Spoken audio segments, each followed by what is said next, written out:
কাগজ দিয়া সই টানা নিয়ে থাকতেছি নৌকায়। থাকার সমস্যা, ঘরের মধ্যে তো আর ঢোকা যায় না, চালের সংসার ঠেকছে পানি।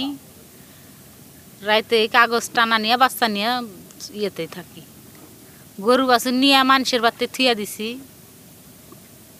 ঘাস খেন নিয়ে দেই, হুনে গরু খিলিয়া টিলিয়া থুয়া ফেরে নিয়ে আসি। আমি তো এখন স্কুলে যাইতে পারতেছি না, পানির জন্য আমার অনেক সমস্যা হইতেছে। এখন স্কুলেও যাওয়া বন্ধ হইতেছে, বাড়িতেও পড়াশোনা অনেক সমস্যা।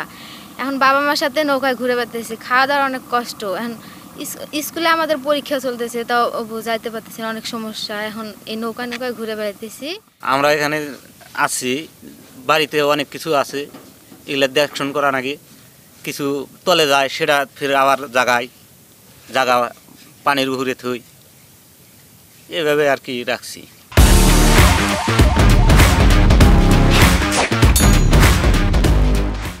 ৯,০০০+ পরিবারের মধ্যে প্রায় ৩,৫০০ পরিবার পানিবন্দী অবস্থায় আছে।